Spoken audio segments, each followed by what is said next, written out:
So Cool. I'm joined with Temi Danso, a very, very skilled artist and just a personality, should I say. I'm so excited for you to join me on the valuable podcast. Do you want to quickly just introduce yourself?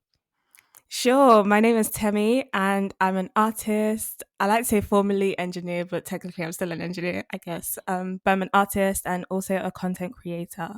Well, and could we just quickly break it down straight away? So, because artists, like, what exactly do you do? Because, for example, when you said an artist, the first thing that comes to my mind is like a music artist. Maybe because of where I come from, it's like that's the sort of artist. Like, I don't actually know a lot of full time artists doing what you're doing. So, like, do you have a specific sort of niche or art that you create?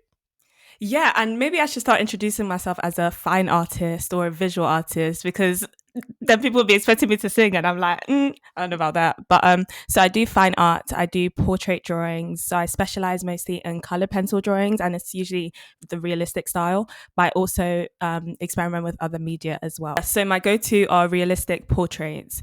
But obviously there are loads of different types of art. So some people do graphics, some people do even within fine arts, landscape, still life. But yeah, I focus on people and faces really.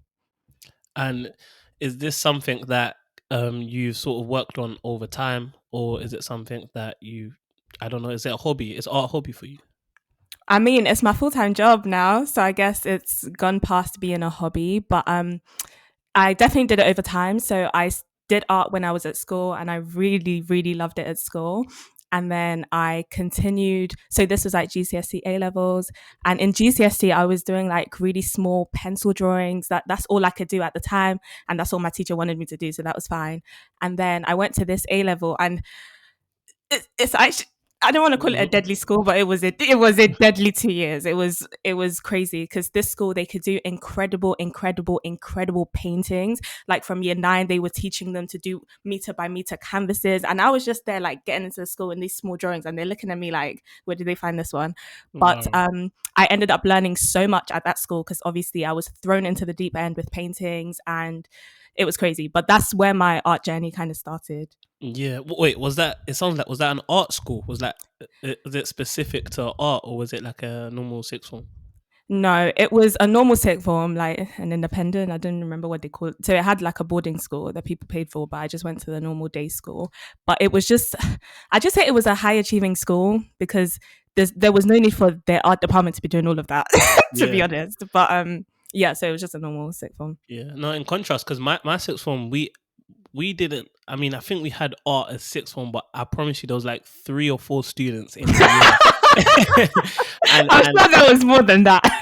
No, no, I'm actually telling because I remember one of my friends in the year above, so he was complaining about, as in there was literally 4 or make it max 10. There's no way there was more than 10 students in that class, and because one of my friends now he's actually in like in America and he does lots of, so that's why I asked what type of art do you do, because Mm. he does I mean I want to say painting. I mean my art skills are not that advanced, but he does a lot of like, I think painting, a bit of oil painting, and different sort of type of art.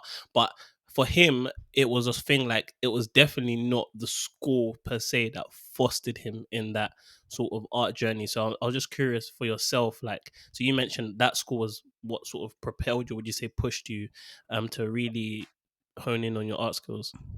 I think they really propelled me into color because, like I mentioned, I was only doing graphite detailed drawings before that. So it really threw me in the deep end. But in terms of the actual art that I do now, it was all like kind of fostered from things that I did in my free time. And because I don't even do paintings now, so it's all things that I've just kind of like, that's why I say I'm a self taught artist because I don't think what I learned from when I was 16, 17, 18 is really impacting the art that I'm Mm. doing now, you know? Okay, so this is more so of you just practicing and teaching yourself, would you say? No, 100%, 100%. Because the art that I was doing then was not palatable. It was not really. It was okay, but it's changed a lot in recent years, I would say.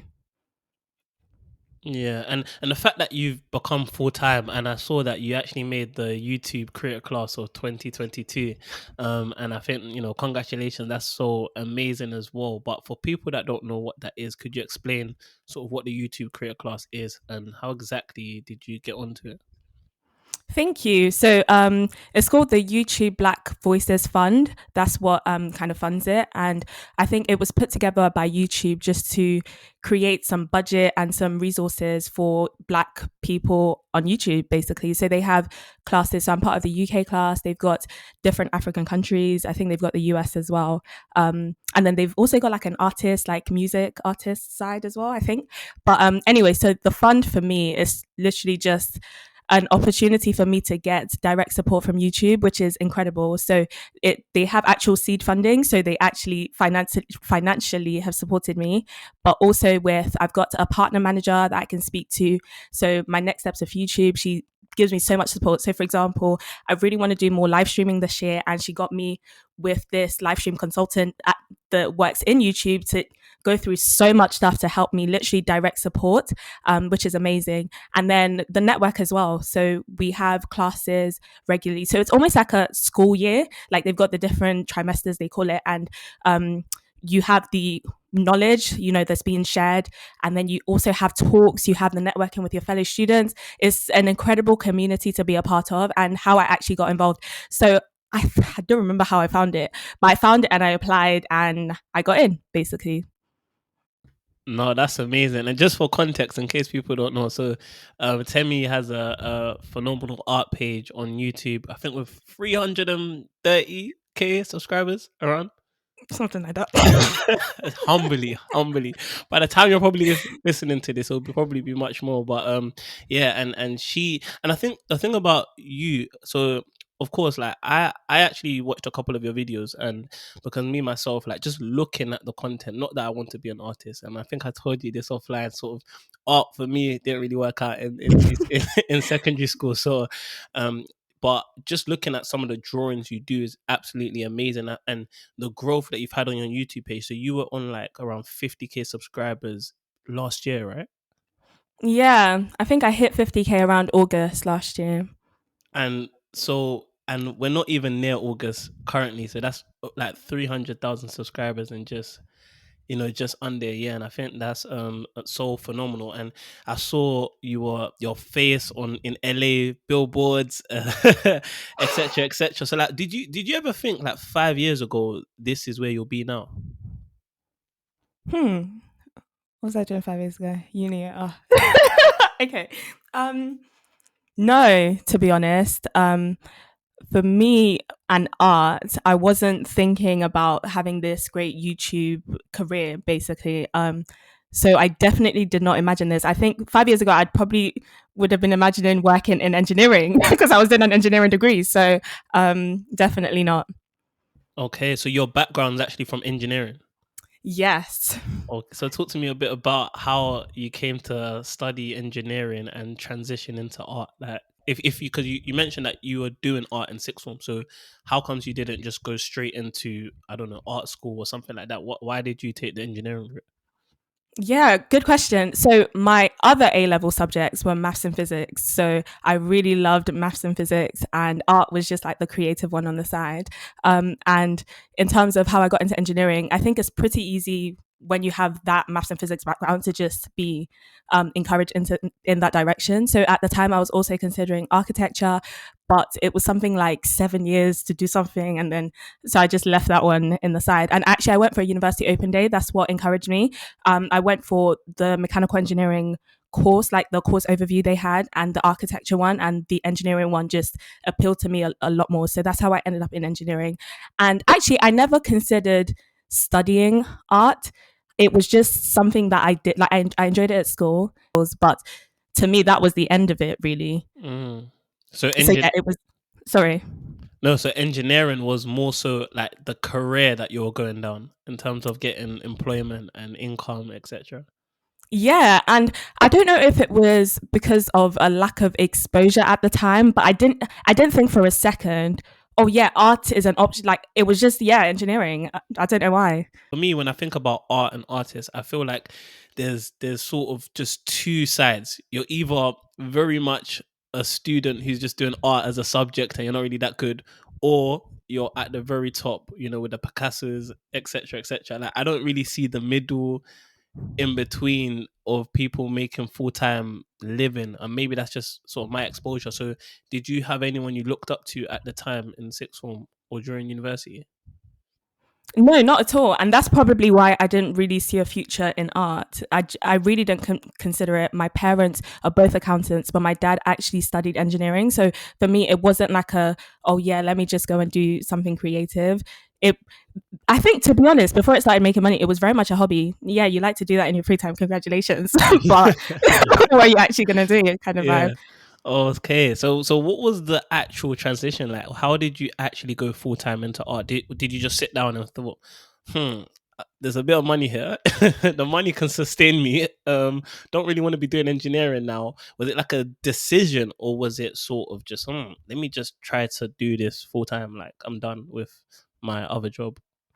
Yeah, no, it was 100% a decision. And I always say that it was the one time in my life where I actively made a decision in one direction as opposed to the other. So, for example, going through school, it was just do your subjects, then do engineering, then go into this job. But this was the one time that I was like, oh, actually, I need to make a decision that's a bit contrary to that. But to answer your question, I think the the transition to full time, it was more like I don't have the time anymore. I didn't have time to balance what ended up feeling like two full time jobs. So having my corporate job and having my art, YouTube, anything else that I was doing, and actually having the time for my friends and family. And what happened was after COVID, so COVID happened. So actually, background on my channel, I uploaded my first video 11 years ago. Oh my gosh, it was 11. Wow. Okay, sorry. Wow. I uploaded my first video 11 years ago. And at the time, I had an art blog. So I would just post pictures of the process of the drawings that I was doing on my art blog. And I thought, oh, I want to put this on YouTube as well and do some like speed drawing. So I started uploading it onto YouTube, but I really did it very sporadically for a few years and barely did it while I was at uni. But when I left uni, I knew that, okay, I actually want to actively upload and basically I wanted to be consistent. And I left uni in 2019. So in 2020, I said, it's my year of consistency. I'm going to be consistent every day. And I uploaded videos very often. But anyway, so COVID happened, and because of COVID and working from home, it was a lot easier for me to manage creating consistent content and actually working on my corporate job on the side. But when stuff started opening back up, and it was now like, oh, I need to physically visit friends or I need to participate in any other thing that I do, it was impossible for me to balance my engineering job and my art career. And I think it was literally last year that I finished my grad scheme and I decided that I need to decide what I want to do, basically. And art was becoming very lucrative. There were months where it was matching, doubling my actual salary, that I was like, Ooh. what business do I have in this in the salary job? And that's where my actual passion is as well. So Yeah. it was at that point it was a very easy decision. But and even if it fluctuates, obviously, but I just saw so much potential there, because I think with the online space, and you did not ask this, but I will go into it. But with the online space, it's exponential in the growth in revenue streams. So like I was at the cusp of what felt like a lot of potential. So it was like, why would I die trying to keep both when I can actually go all in on the art? So yeah. Yeah. Wow. No, I mean, again, like, I didn't think art was a thing that you can monetize off so easily. But I actually was watching one of your videos and you talked about monetization. I think you talked about the 7 different ways you can monetize, and you mentioned like you can do physical products, digital products, online courses, YouTube, AdSense, sponsorship, and even crowdfunding. So like, and I'm sure there's much more. So like, what is it for you? Do you sort of use all those different monetization tools, or do you have one that sort of sustains you on your journey so far? Yeah, good question. I think monetization is like, the potential of it is great, and especially when you have an audience. So I actually focused on building an audience rather than trying to throw products or services at them. So that was my focus for the first 2 years, and now I'm in the third year of doing my YouTube. But in terms of how I monetize at the moment, the main ways are YouTube AdSense, which are the ads on my videos that people skip or don't skip. It's fine. Fun. um, and also affiliate marketing. So with affiliate marketing is when you have a link to something. So let's say I use some coloring pencils in my video, I'll put a link to it in the description, and if it's an affiliate link and you buy from my link, then I get literally pennies off of that. So that works really well in some spaces. But for something like, I think like in the tech space, it works really well, because if you're buying computers, then 1%, 10% is a lot. In my space, not as well, but it's still an income source. And then I sometimes have sponsored content, so brands will pay me to mention their product in the video, and that's usually great. Alongside sponsorships are like also kind of brand collaborations. So a lot of art brands would they will gift you products. So they will gift you, I don't know, another color and pencil set. And I'm like, okay. But in that sense, they just want you to use their product, maybe make a review.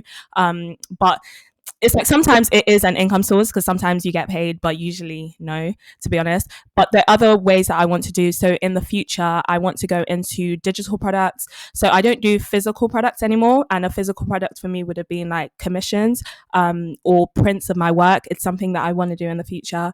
Digital products is another thing that I want to do in the future. I'm an avid planner. I used to have a lot of bullet journal content on my channel. I do digital planning at the moment on my iPad. So I think some digital products in that aspect will be good. And in the future as well, I really want to start a Patreon. And for people that don't know, it's a crowdfunding kind of page where you can support your favorite creators with more exclusive content. And you pay or you pledge. It's like a monthly recurring revenue source. And the good thing about Patreon, like some artists are getting money, like thousands on there, and it really is just from support from your audience.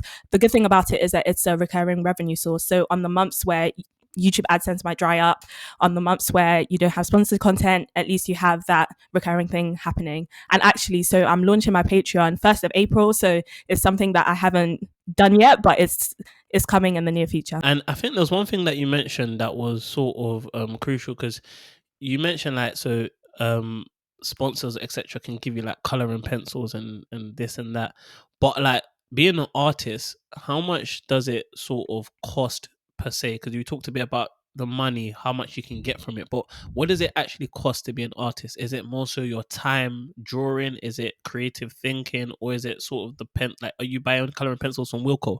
Like where do you where do you get sort of the tools you need to create some of these masterpieces?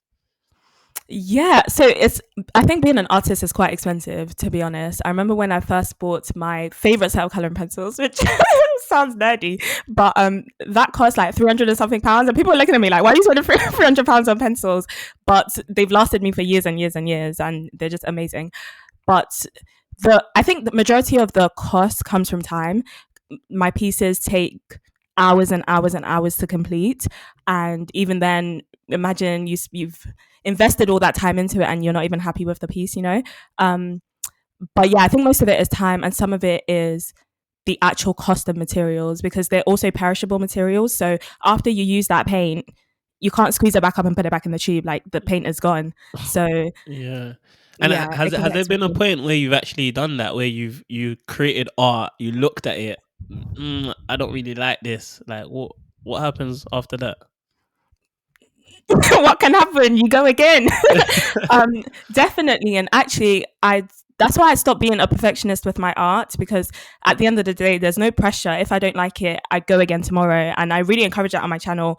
And anytime I feel like something isn't going quite well, it's not a mistake, it's a learning curve. Next time I know not to mix colors this way or whatever else. So to me, it's not by force. It's not like I'm selling it to anyone to feel shame around it. It is, I feel like every piece is just practice, to be honest. Yeah, and you talk about practice, and you said that you don't do commissions anymore. And I think one of the sort of reasons you mentioned before was that you felt like you were a bit undervalued and also underappreciated. So Hmm. first of all, in case nobody knows what commissions are, correct me if I'm wrong, but is it when a client of, let's say I wanted a drawing of my family, so I come to you and I ask, hey, can you draw a portrait of me and my family, and then you sort of give me a price, or we talk about what we sort of want. So I thought that would be the Yeah. typical way that artists sort of not only make money, because it's not always about money, but sort of how you actually provide value. So you've got such a niche skill and craft that not everyone can replicate, and you literally just said you had a lot of practice in it. So how comes that you've just stopped that service and just put a halt to it? I literally made a video about this. Why I hate commissions. Commissions, in my opinion, are just it's just the worst way to spend your time as an artist. So I will say it's great for practice. It's great to be able to give someone something that they'll really cherish. Obviously, people love personalized gifts, and people get really emotional when they see their pet being drawn, their partner, whoever. And so commissions are great for that. But commissions, realistically for me, it just wasn't making sense in terms of the time it was taking. You're putting so much time into just one piece for one person, and commissions can never be scalable if you're doing it by yourself, because you're always going to invest a lot of time into it. But also the actual customers, so people give you the blurriest photos, something that you can't really produce anything from, and they're expecting a masterpiece, and it's just not it. So the quality of photos people provide, sometimes the time that it takes, and the gratitude of people. So you mentioned about the under Yeah, you felt like you're underappreciated. yeah, like there was one person that just she insulted me, really. She was just like, "Why did I even come to you?" And I was just like, "You gave me the blurriest photo." Like, yeah, there's definitely I would just say the anxiety that comes with it, because if I'm doing a normal piece for myself, if I don't like the piece, that's fine, full stop. If I'm doing a piece for someone, so if I did a piece for you and your family, and your dad is like, "Why did you draw me like that?" What can I do? Am I going to start again? So having to have external validation for everything that you're doing as an artist, it's not it. Yeah, and it's quite interesting. So, do you not thrive off that sort of validation or that appreciation from people saying, um, I don't know, like I always tell you, like I love your drawing. I think you're very skilled, because you sort of mentioned on one of your YouTube videos that when people say that, you feel like they overlook the process in terms of how much time you've actually spent on your craft, on your work. So, like, and there's actually it's interesting. So, I read a paper, or I didn't read all of it, but there's a paper. It's like some old paper in 1993, but it talks about basically this law, this rule of how to become an expert. And I'll link, if you're listening, I'll link it into the newsletter so you can read it properly. But it talks about, I'm sure you've heard of it, this 10,000 hours that you need to put in to become an expert. Now, this was actually done by what's his name? I forgot the person's name, but a guy, and he wrote this in 1993. But the idea never really surfaced or became popular until there was a book by Malcolm Gladwell called Outliers, and he really talks about the key to success. How you see, like, I don't know, your Cristiano Ronaldo's or your Bill Gates, sort of is the hours that they put in. So Mm. for you, do you think that's the same case for you? Is it a case that you've put in 10,000 hours? Like, how much time? Because if you release your first ever, what was it, blog post or YouTube video 11 years ago, 11 years ago, like, surely there must be a story. Like, do you think you've done those 10,000 hours? 100%, maybe even more, because if you think about each art piece is going to take whatever amount of time, and then I've produced how many different art pieces, so 100%.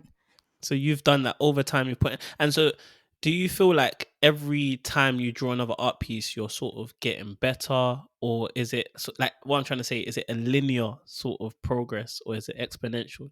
Was there a point in time where you it clicked? You've got this. This is what, like, you're good at, and this is how you're going to improve your work going forward. Yeah, I think it clicked when I was in year 9, because that's when I did my first portrait that I was like, "Oh, this is actually nice." Because every other time people are like, "Yeah, it's nice," but it was the first time that I actually saw the value in what I was creating in terms of my skill level.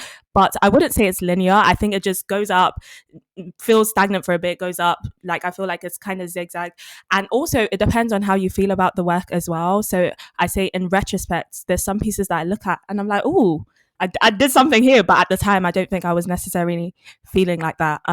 But to answer your question, I would say it's thousands of hours that go into each one, and I don't think you have to improve with each piece, because you can be challenging different things with each piece, and it doesn't have to be the next one has to be better, because you could there's some ways that I like to practice with limiting the colors I use, or trying to use a lot of colors, so it doesn't it's not kind of linear in, or actually it's not boring and like, oh, I'm just going to keep drawing until I reach mastery. For me, I'm not chasing hyperrealism. So hyperrealism is trying to find or capture every single detail. So every single pore and, every speckle in the eye. I'm not doing that. I'm just trying to depict what I see. So I say I do photorealism. So I still inject my personality into it a little bit. So it still looks like somebody. It's still going to look like the person, but I might play around with the colors or how I actually capture it.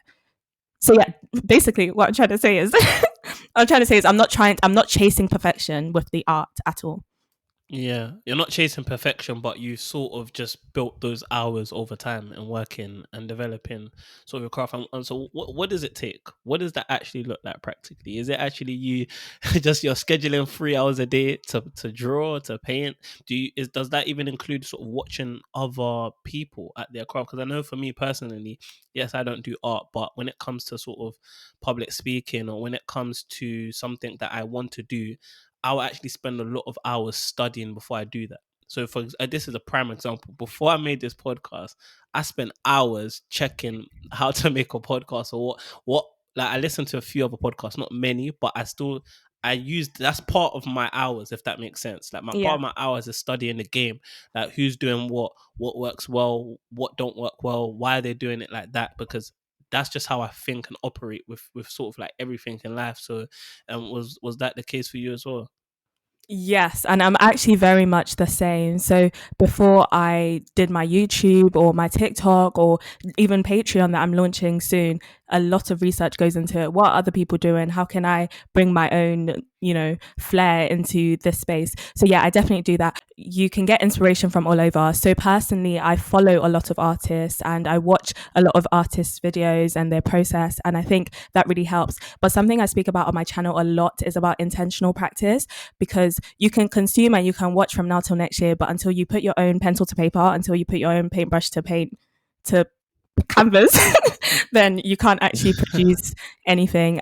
So yeah, I think it's important to consume and see what other people are doing, but at the same time, it's also important to actually practice. And by intentional practice, I mean focus on what you want to improve on. So my proportions aren't making sense. Okay, let me do some practice exercises for proportions. So proportions are basically making sure everything is placed in the right place. So if I'm drawing my face, I need to make sure the eyes are here. If it's slightly out, it's not going to look like me. So proportions is just making sure that things, it's probably the most strict part of art, where if you're trying to go for a realistic style, it needs to be in the right place. But I didn't even need to go into that, because if you want to improve anything, you just need to actually practice what you're trying to improve. Yeah, no, I 100% agree. Sort of, it's simple. Practice makes perfect, and I feel like it's that practice. But I feel like for most of us in a generation where there's so many things to do, there's actually so many things to do. So how do we or like schedule our time to get that 10,000 hours? Because honestly, it feels ridiculous. Who's gonna spend the next 10,000 hours practicing on something and it doesn't work out? So the first thing I want to say is, I don't believe in practice makes perfect with art. I believe in practice makes progress, because I don't like to chase perfection with art. I feel like that puts an unrealistic pressure on what you are creating, and that actually stifles some people from creating at all, because if it doesn't end up being perfect, then what's the point? Yeah. But with the journey, I feel like the journey is the best bit, because with art, I don't think you can get to level 1000, oh, I've achieved it all, I've conquered it all. There's always something to learn. And so the art that I'm creating at my age now, or the art I was creating 3 years ago, is very reflective of my life 3 years ago. But in 10 years, the art I'll be creating can be completely different, but one doesn't need to be better than the other. But for me, I'm very much a planner, and I definitely had to schedule some time. With art, it's always weird, because you can't always force yourself to create art. Some of it comes with actually feeling the motivation or feeling inspired to be able to create. But sometimes you have to be strict, and you just have to be like, I'm going to sit down for an hour a day. So for example, when I was at university, I did not have the time alongside my mechanical engineering degree to ever do art, but I had to schedule, even if it was just once a month or whenever, do a little bit of this drawing. And I think because I was recording my process for the internet, so at the time I was just posting progress pictures on my Instagram, that kind of inspired me to okay, I need to get back onto this so that I can share the next step. And that kind of comes with building a community, because the community then wants to see that from you or expects it from you, or you just feel inspired to share it. And that helped me to actually make time for it. It's not easy, especially when I think you mentioned there are a billion other things that you literally could be doing, and it Yeah. takes so long, but it's 100% rewarding. Yes. Yeah. Have you ever been approached to make art for an NFT? I knew you were gonna go there. Yeah, because it's like with NFTs, yes, they're so popular, yes, they're so rewarding, but at the end of the day, you need an artist to actually create something. And I feel like it's such a lucrative field right now. And I'm seeing like even some of the NFTs that are being made, I'm thinking, wow, like this is whoever drew or made this is amazing. I'm not thinking about the money behind it, I'm just thinking about that, what the actual NFT represents. So is this something you've ever been approached? Yeah. I have not been approached about creating an NFT, but it's something I've considered. So I've had friends and family mention, "Oh, have you considered this?" And NFTs are a bit of a touchy subject with actual artists. So traditionally, or let's just say some artists are actually against NFTs, and that. Sorry, I'm just Your eyebrows. yeah. Sorry, I'm just intrigued. Why is that the case? Yeah, there are a few different reasons, but I think some of it comes down to, it's almost like, when you see that canvas that it's just red paint in the middle and it's sold for $300,000. It's that whole thing of almost rich people just trying to change money. So it's like celebs can easily make loads from an NFT, but an actual traditional artist, not necessarily. So it's like if you're well known already, or some niche cases, then you can. But it doesn't seem that lucrative for like an everyday artist. But also, I don't know if you know about the environmental impacts of NFTs. No. No. Yeah, so they are apparently very bad for the environment, and some people, I care about the environment, but because of the blockchain and how much energy they use, it's actually, Oh, yeah. okay, yeah, yeah. I mean, yeah. There's definitely been a lot of concerns, even with the computers that mine these cryptocurrencies like Yeah. Ethereum, where the blockchain runs on. Yeah, of course. Yeah. But I think it's one of those things. Many people actually don't think about that. So it's good that you are like in terms of like you're not just here to sell your art for a quick check, if that makes sense, or quick transfer, bank transfer. Like you're actually caring about one, if you made that same art, would you make as much sales, etc.? Would they value you as an artist, or is it just because there's a celebrity name behind the project, if that makes sense? Yeah, exactly. And I think people sometimes just fall to trends and, oh, what's the next big thing? And to be honest, it's fair, because gone are the days of you have to be a starving artist or you have to be dead to eat from your art. So I definitely recognize with people that are like, okay, you know what, I actually want to make something. But for me personally, NFTs are not something that I'm considering at the moment. But never say never. I don't know, in a few years I'll be there. But yeah, not currently. No, of course. And I always wondered, like, with everything you do, from the drawing to the managing the YouTube page, posting content, create content, is it just you? Like, are you a one woman bandwagon? Do you have a team behind the scenes, like working? If only. Yeah, it's just me at the moment. I'm definitely looking to hire very soon. So I'm looking for editors. I'm already in the process of doing that. But at the moment, edit all my content, create everything, and yeah. Okay, so what's the process like? Even if someone wanted to make a YouTube channel, or should I say even grow a YouTube channel, because there's a lot behind what you do. Like for example, some of your thumbnails, I just want to click. So is there a lot of thought process into that? Editing the videos, like you just said, filming the videos. What does it take to run a successful YouTube channel? So day to day for me with YouTube, it's all about creating the actual content that my audience wants to see. So some days it's filming for hours and hours, because I'll be filming the face part where I'm, speaking to the camera or whatever I'm doing, and then the actual art part of creating the piece. If it's a challenge using crayons or whatever, then I'm creating that, or a tutorial sometimes, and then at the editing stage, then I'm putting the voiceover, the music, everything else to actually help to tell this story. So that's the basic YouTube production process. And for growing a channel, For me, I can just speak about my experience. I think it's different for different people. For me, I started by, like I said, back 11 years ago, I was just doing speed drawing videos. And then I started doing more tutorials and actually showing that, because what I find with artists is some people follow them because they think they're interesting. They think the art they create is nice. But a lot of an artist's audience is actually other artists that want to improve their own skills. So, or maybe stay motivated. So in that sense, I found that tutorials, I was being asked a lot for tutorials, like, how are you doing what you're doing? And even if I was showing the speed drawing, people still wanted to really hear what was going on. So yeah, I started doing tutorials on my channel. And then I started a series that I called the Temi's Tirades, where I would just be ranting about something or the other. And I think people love listening to things that they can relate to sometimes, or just things that they just want to hear the insights of an artist. So I remember when I made my Why I No Longer Do Commissions video and I shared it with a few of my friends, and they were like, oh, I've never thought about it from that perspective, because to them it's just, oh yeah, of course, you just draw for someone. So the Temi's tirades really propelled my channel, because people then really saw the face behind the art, where before it was just my hands that you could see. Now they could actually see who they were speaking with, and they stayed for not just the arts, but then the personality and, okay, what's she going to talk about next? So yeah, for me, that really helped to boost my channel. And then I started doing more art challenge videos, like trying to create art with crayons, trying to create art with a medium I've not used in 10 years, oil paints.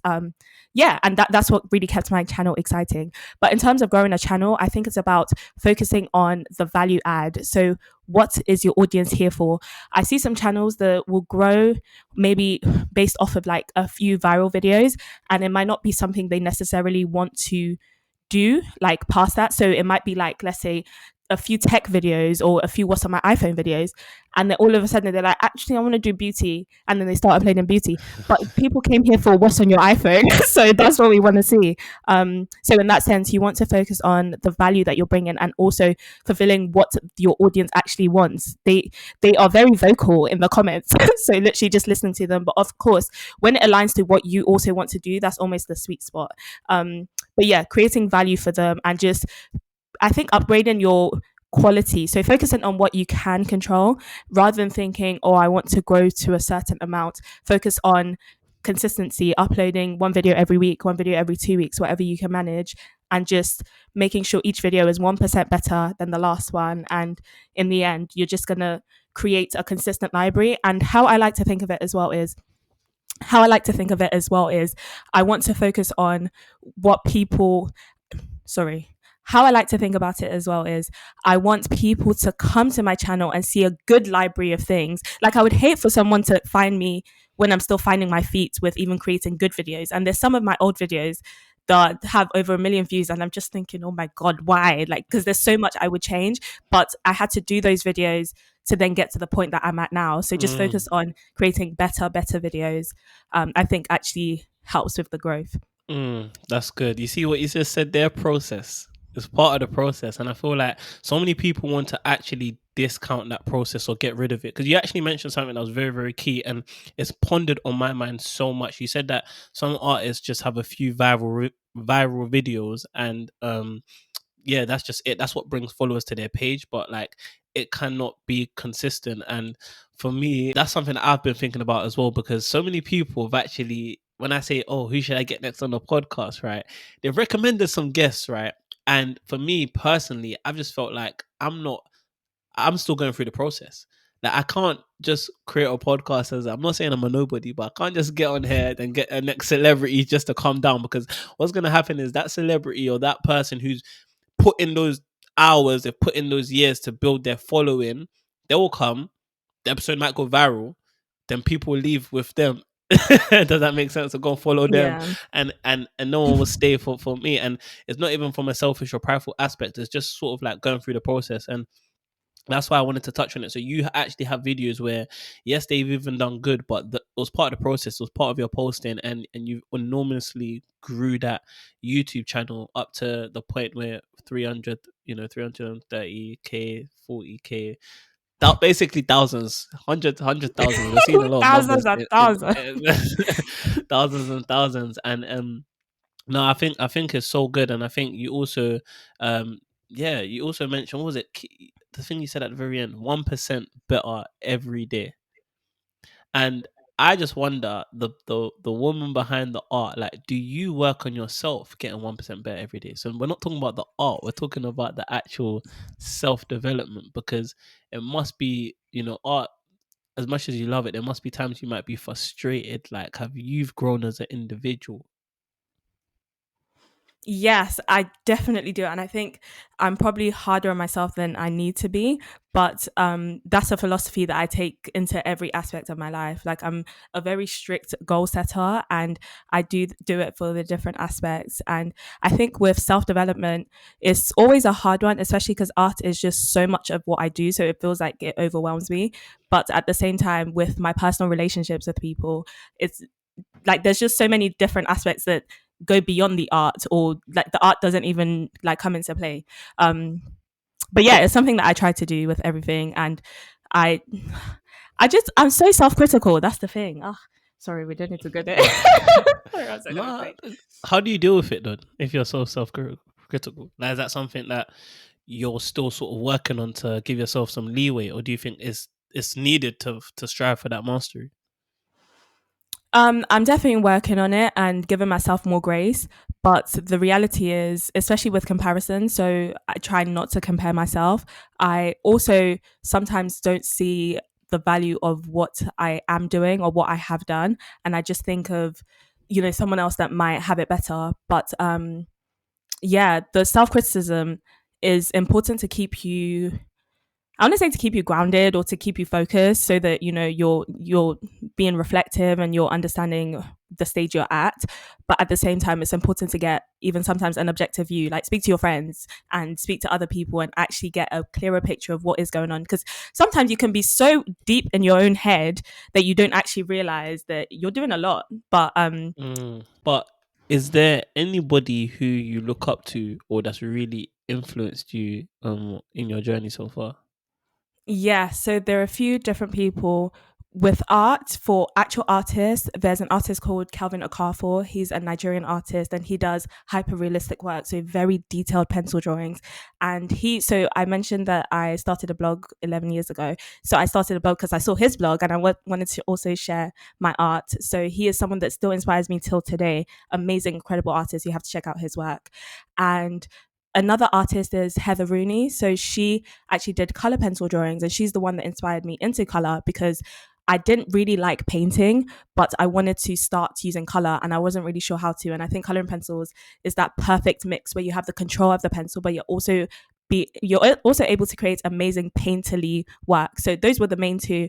And for YouTube, another artist called 1000, so his real name is Peter, and he creates incredible videos. And for me, like, I just really want to do an amalgamation of the three, where I'm able to tell amazing stories in my videos, but also